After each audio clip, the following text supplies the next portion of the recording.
Okay, ഇനി നമ്മുടെ revision hacking ആണ്. നിങ്ങൾ ഇന്ററാക്റ്റീവ് ഒന്നുമില്ലാതെ നമുക്കിത് സെപ്പറേറ്റ് റെക്കോർഡ് ചെയ്യാനുള്ളതാണ്. ഇത് സെപ്പറേറ്റ് വീഡിയോ ആയിട്ട് വരാനുള്ളതുമാണ്. അപ്പൊ ഇത് കഴിഞ്ഞിട്ട് നമുക്ക് ഇതൊരു 5 മിനിറ്റിന്റെ നമ്മുടെ പുതിയ സിസ്റ്റം. ഓക്കെ, അത് എത്രത്തോളം നിങ്ങൾക്ക് മനസ്സിലാവും എന്നുള്ളത് നമ്മുടെ ഒരു എക്സ്പെരിമെന്റ് കൂടിയാണ്. എനിവേ ഞാൻ ഇതൊരു കണ്ടിന്യൂസ് ആയിട്ട് ഇങ്ങനെ പറയും, എന്നിട്ട് ഒരു താങ്ക് യു എന്നൊക്കെ പറയും. ഓക്കെ, അത് നമുക്ക് റെക്കോർഡിങ്ങിന് വേണ്ടിയിട്ടുള്ളതാണ്. ഇതിനു വേണ്ടി ഓരോ ചില ഫാക്കൽറ്റി ഇത് സെപ്പറേറ്റ് ആയിട്ട് അവർ സ്വന്തമായിട്ട് റെക്കോർഡ് ചെയ്യും. ചില ആളുകൾ ഞാനിത് ലൈവ് തന്നെയാണ് പറയുന്നത്. എനിവേ നമ്മുടെ റിവിഷൻ ഹാക്കിംഗ് ആണ് പറയാൻ പോകുന്നത്. ഓക്കെ, എന്നിട്ട് നമുക്ക് ഡിസ്കസ് ചെയ്തിട്ട് വൈൻഡ് അപ്പ് ചെയ്യാം. Okay, welcome to the NCMS platform. Revision hacking system 2. Cost of ക്യാപിറ്റലില് പ്രധാനമായിട്ടും നമുക്ക് പഠിക്കാനുള്ളത് cost of capital, cost of debt, cost of preferential, cost of equity, cost of retain earnings, overall cost of capital. ഇത്രയും കാര്യമാണ് നമ്മുടെ ഇന്നലെയും മിനിയാന്നുമായിട്ടുള്ള ഈ ഒരു 3 മണിക്കൂർ ക്ലാസ്സിൽ നമുക്ക് പഠിക്കാനുള്ളത്. അപ്പൊ റിവേഴ്സ് ചെയ്യുമ്പോൾ ഇത്രയും കാര്യം നമ്മുടെ ഓർമ്മയിൽ എത്രത്തോളം ക്ലാരിറ്റിയിലുണ്ടോ ഇല്ലയോ എന്നാണ് നമ്മൾ ചെക്ക് ചെയ്യേണ്ടത്.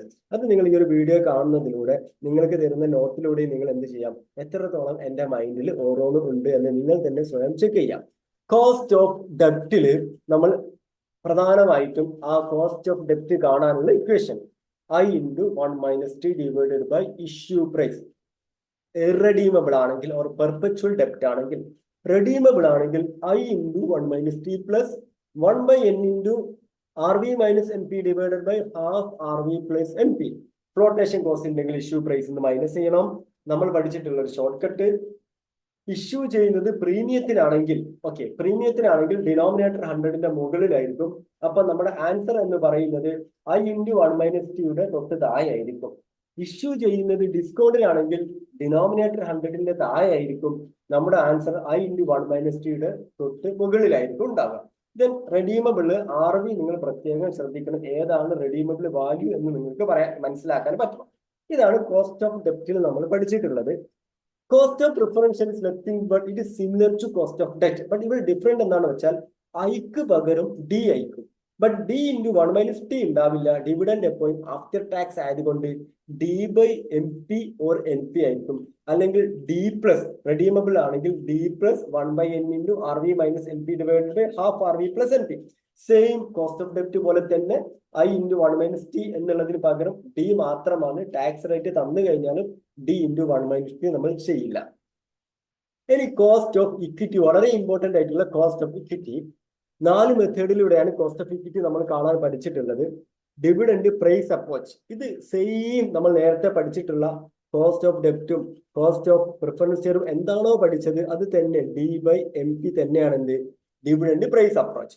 എന്നാൽ ഡിവിഡൻഡ് ഗ്രോത്ത് അപ്രോച്ച് വളരെ ഇമ്പോർട്ടന്റ് ആണ്. ഡിവിഡൻഡ് ഇങ്ങനെ ഗ്രോ ചെയ്തുകൊണ്ടേയിരിക്കും.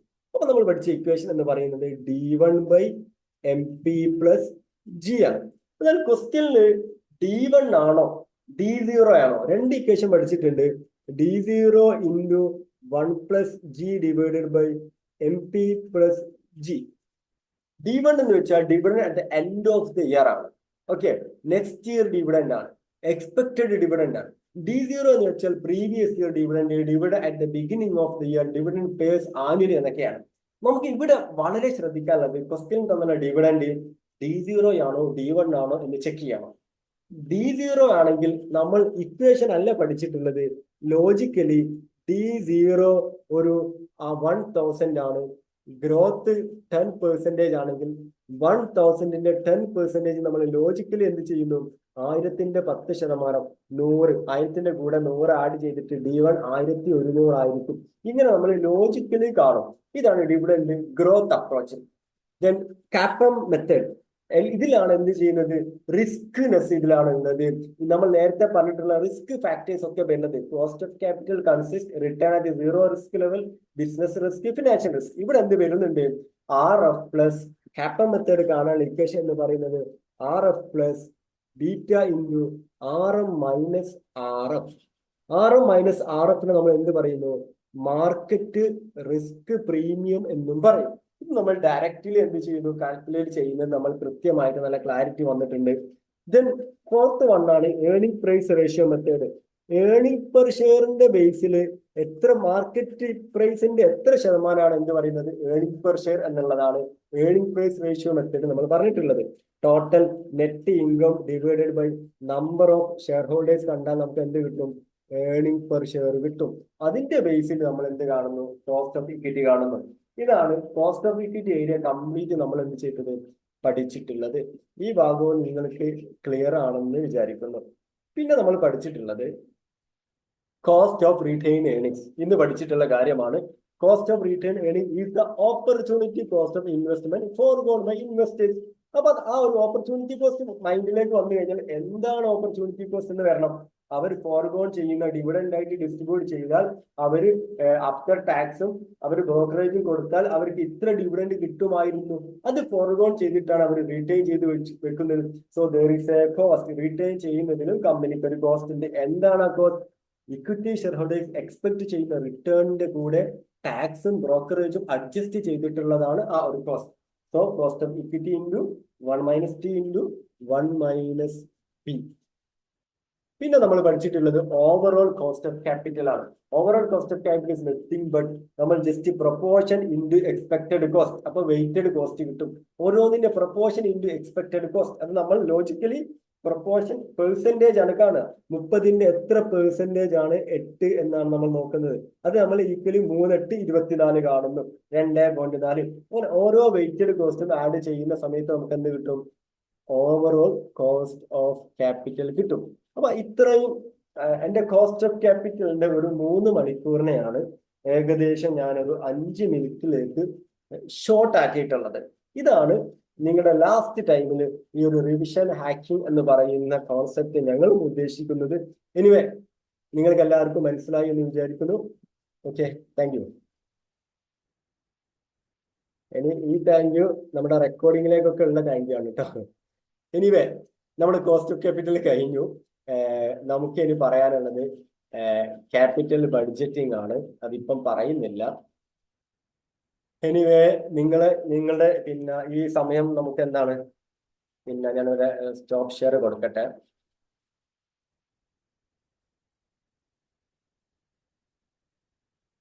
ഓക്കെ, ജസ്റ്റ് ഒരു കാഷ്വൽ ഡിസ്കഷൻ ആണ്. നമ്മുടെ സബ്ജക്റ്റ് ഒക്കെ കഴിഞ്ഞു. പിന്നെ ഇങ്ങനെയാണ് നമ്മുടെ ഒരു സെഷൻ ഉണ്ടാവുക. ഓക്കെ, ഇത് ഞങ്ങൾ പുതിയതായിട്ട് കഴിഞ്ഞ പ്രാവശ്യം ഇതേപോലെയാണ്. പക്ഷെ ഇതൊരു സിസ്റ്റമാറ്റിക് ആയിട്ട് ഇപ്പം കൊണ്ടുവരാണ്. എന്തായാലും ഒന്ന് റിവൈസ് ചെയ്തിട്ടാണ് എല്ലാ അധ്യാപകർക്കും ക്ലാസ് വൈൻഡപ്പ് ചെയ്യുക. പക്ഷെ നമ്മൾ അതിനെ ഒന്നുകൂടി എന്ത് ചെയ്യുന്നു? ആ റിവൈസ് ചെയ്യുന്നത് കുറച്ചുകൂടി PPT-യിലൊക്കെ കൊണ്ടുവന്നിട്ട് നിങ്ങളുടെ മുന്നിലേക്ക് തരുന്നു എന്നുള്ളതാണ്. പിന്നെ FM-ന്റെ ഇനി ആ ഒരു ഫസ്റ്റ് 2 മൊഡ്യൂൾ കഴിഞ്ഞു. ഇൻട്രൊഡക്ഷൻ പാർട്ടും കഴിഞ്ഞു, കോസ്റ്റ് ഓഫ് ക്യാപിറ്റലും കഴിഞ്ഞു. ഓക്കെ, ഇനി നമുക്ക് ക്യാപിറ്റൽ ബഡ്ജറ്റിംഗ് ആണുള്ളത്. അത് നമ്മൾ പിന്നീട് എടുക്കും. ഇന്നത്തെ ക്ലാസ്സിന്റെ ടെസ്റ്റ് നാളെ ഉണ്ടാവും. നാളെ ഇതിന്റെ ടെസ്റ്റ് ഉണ്ടാവുക. പിന്നെ നിങ്ങളെ ഇപ്പം നോർമലി ഒരു എന്താ പറയുക ഒരു അയച്ചു വിട്ട പോലെ തന്നെയാണ്. നമ്മൾ ആദ്യം നിങ്ങളെ പിറകെ കൂടി ഒരു അസസ്മെന്റ് ഒരു ഇവാലുവേഷൻ ഒന്നും ഇപ്പൊ നടക്കുന്നില്ല. വളരെ നോർമലി ആണ്. ആദ്യത്തെ ഒരു 1 വീക്ക് ഒക്കെ ഇങ്ങനെ തന്നെ ആയിരിക്കും ഉണ്ടാവുക. നമ്മൾ ഗ്രൂപ്പിങ്ങോ ടെലിഗ്രാമോ ആക്ടിവിറ്റീസോ ഒന്നും സ്റ്റാർട്ട് ചെയ്തിട്ടില്ല. ഓക്കെ, ഇനി നിങ്ങൾക്ക് എന്തെങ്കിലും നിങ്ങളുടെ സജഷൻസ് ആയിട്ടോ നിങ്ങളുടെ കമന്റ്സ് ആയിട്ടോ ചാറ്റ് ആയിട്ടോ ഓഡിയബിൾ ആയിട്ടോ ഒക്കെ സംസാരിക്കാം. നിങ്ങൾക്ക് എന്തെങ്കിലും ഡൗട്ട്സ് ഉണ്ടെങ്കിൽ ചോദിക്കാം. അല്ലെങ്കിൽ നമുക്ക് വൈൻഡപ്പ് ചെയ്യാം. ഓക്കെ, നിങ്ങൾ പറഞ്ഞോളൂ. സർ, ആ റിവിഷന്റെ ടൈമില് അതിന്റെ ഇക്വേഷനും കൂടി കൊടുത്തിട്ടുണ്ടെങ്കിൽ അത് മെമ്മറിയിൽ വരാൻ വേണ്ടി നമുക്ക് അതായത് പിന്നെ ഞാൻ ഈ കോസ്റ്റ് ഓഫ് ഇക്വിറ്റിയുടെ ഇക്വേഷൻ കൊടുത്തിട്ടില്ല അല്ലെ? ബാക്കിയുള്ളതൊക്കെ കൊടുത്തിട്ടുണ്ട് അല്ലെ? സാർ അത് എഴുതി കാണിക്കുക ചെയ്തത് അതിനകത്ത് ഇക്വേഷൻസ്. ഇക്വിറ്റിയിൽ ഞാൻ കുറച്ച് സ്ലൈഡ് എഴുതി കാണിച്ചതാണ്. ഓക്കെ, ഞാൻ ഇനിയുള്ളതിൽ കാണിക്കാം. Okay, good. അങ്ങനത്തെ നല്ല കാര്യങ്ങൾ നിങ്ങൾ പറയും. ഇതൊക്കെ എനിക്ക് ഇഷ്ടപ്പെട്ടോ. ഒരു PDF ഷെയർ ചെയ്യൂ കേട്ടോ. PDF ഞങ്ങൾ ഒരു മൊഡ്യൂൾ കഴിയാൻ വേണ്ടി നിങ്ങൾക്ക് വേണമെങ്കിൽ ഇതുവരെ എടുത്ത മൊഡ്യൂളിൻ്റെ വേണം ഇപ്പം ഷെയർ ചെയ്യാം. അല്ലെങ്കിൽ ഒരുമിച്ചാണോ ചെയ്യേണ്ടത്, അല്ലെങ്കിൽ ഓരോന്ന് കഴിയുന്നതിനനുസരിച്ചാണോ വേണ്ടത്? ഒരുമിച്ചാവുമ്പോൾ സമയമെടുക്കും. കാരണം എന്തായാലും നമ്മുടെ നോട്ടൊക്കെ കുറച്ച് ചേഞ്ചസ് വരുത്താനുണ്ടാവും. പുതിയത് പ്രിപ്പയർ ചെയ്യുമ്പം പുതിയ നോട്ട് പുതിയ എക്സാമ്പിളൊക്കെ ചിലപ്പോൾ ഇതിൽ ആഡ് ചെയ്യും. ക്വസ്റ്റ്യൻ്റെ കഴിഞ്ഞ പ്രാവശ്യം ചോദിച്ച ക്വസ്റ്റ്യൻ്റെ ബേസിലൊക്കെ ചെയ്യും. PDF ഷെയർ ചെയ്യും. എങ്ങനെയാ നിങ്ങൾ പറഞ്ഞോളൂ വേണ്ടത്. ഈ 2 മൊഡ്യൂളിൻ്റെ വേണമെങ്കിൽ ഞാൻ ഷെയർ ചെയ്ത് തരുന്നുണ്ട്. ഇനി അതെല്ലാം ഒരുമിച്ചാണെങ്കിൽ ഒരുമിച്ച് ചെയ്യുന്നുണ്ട്. നിങ്ങൾക്ക് ടെസ്റ്റ് ഒക്കെ എഴുതിയിട്ട് സ്കോർ വരുന്നുണ്ടോ?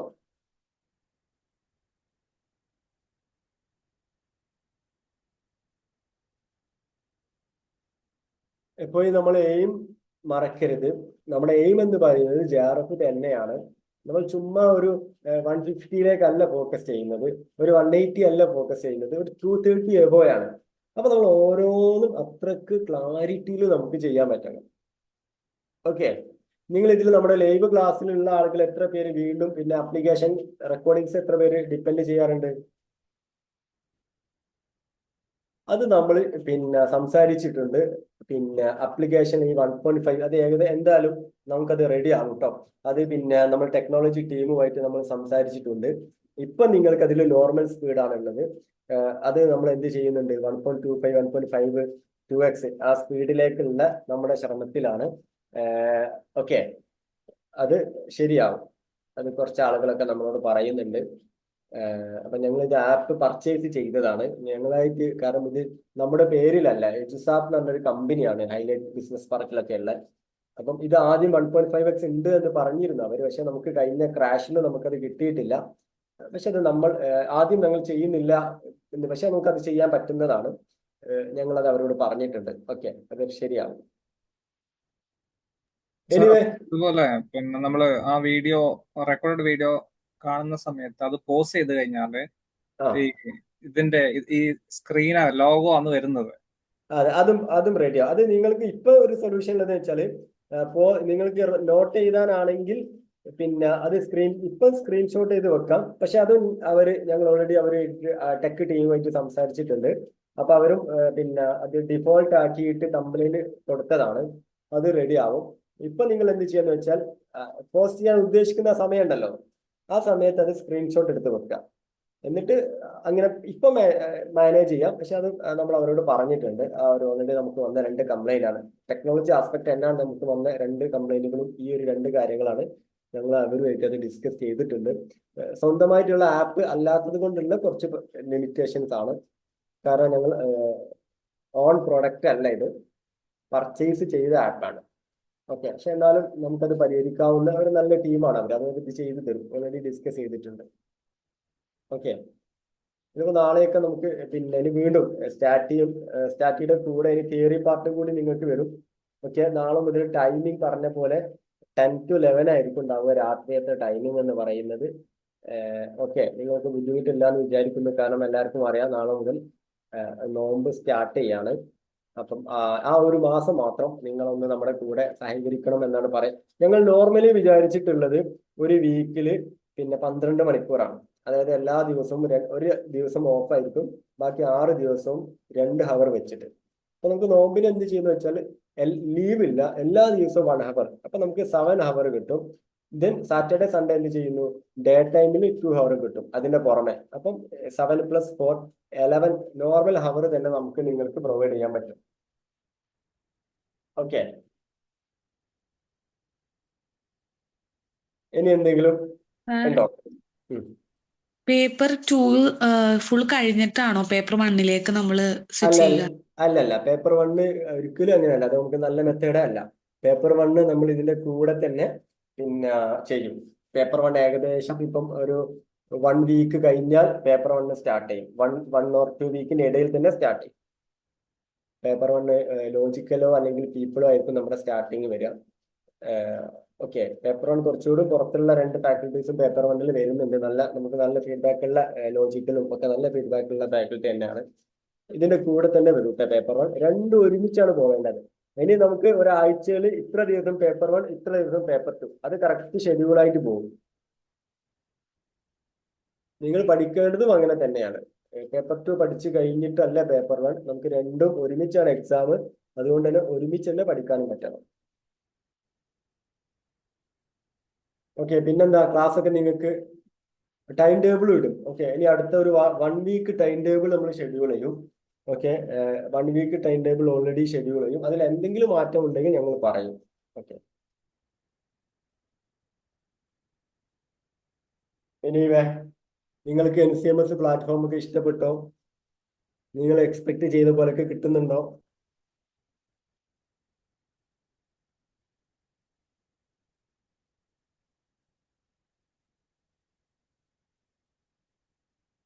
ഓക്കെ.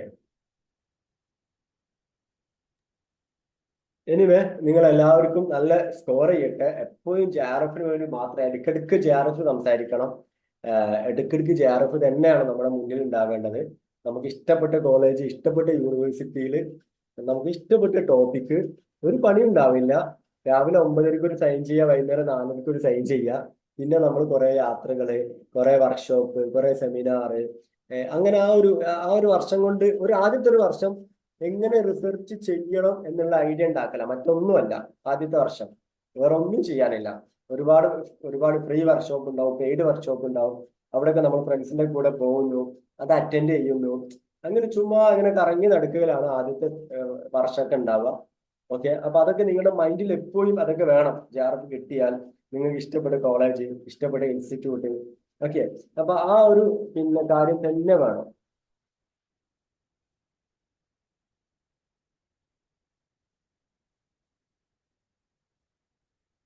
ഓക്കെ, ഹഫ്ന ലൈവിൽ ഉണ്ടായിരുന്നോ അല്ലെങ്കിൽ ലൈവിൽ ഉണ്ടായിട്ടും മനസ്സിലാവാതിരുന്നതാണോ? അല്ലെങ്കിൽ ലേറ്റ് ആയിട്ടാണോ ജോയിൻ ചെയ്തത്?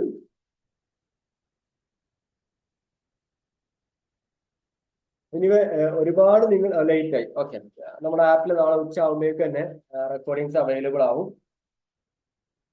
ഓക്കെ, നല്ല കമന്റ്സിന് ഈ കമന്റ്സ് ആണ് എപ്പോഴും നമുക്ക് എന്താ പറയാ മാറ്റങ്ങൾ വരുത്താൻ പറ്റുക. കാരണം ഞാൻ നേരത്തെ പറഞ്ഞ പോലെ ഒരു പ്രീ റെക്കോർഡ് നിങ്ങളുടെ മുന്നിലേക്ക് സെൻഡ് ചെയ്യുകയല്ല ചെയ്യുന്നത്. അപ്പൊ നിങ്ങൾ പറയുന്ന ഓരോ കമന്റ്സും നിങ്ങൾക്കും ഉപകാരപ്പെടും, ഇനി വരുന്ന കുട്ടികൾക്കും ഉപകാരപ്പെടും. ഓക്കെ, നമ്മൾ അധ്യാപകരായതുകൊണ്ട് നമുക്ക് വേണ്ടി മാത്രമല്ല, അതിന് പഠിക്കുന്ന എല്ലാവർക്കും ഉപകാരപ്പെടും. നിങ്ങൾ കഷ്ടപ്പെട്ട് നിങ്ങളുടെ അത്ര ഇഷ്ടപ്പെട്ട ആളുകൾ തന്ന പണം ഉപയോഗിച്ച് പഠിക്കുന്ന നിങ്ങളുടെ അവകാശമാണ് ഈ നോളജ് കിട്ടുക, പ്രാക്ടീസ് ചെയ്യുക എന്നുള്ളത്. അപ്പൊ അത് നിങ്ങൾ മാക്സിമം യൂട്ടിലൈസ് ചെയ്യണം എന്നാണ് പറയുന്നത്. അത് ഞങ്ങൾക്കും ഇമ്പ്രൂവ്മെന്റ് മാത്രമേ ഉണ്ടാവുള്ളൂ. ഓക്കെ, നമുക്ക് വൈൻഡ് അപ്പ് ചെയ്യാം. Thank you.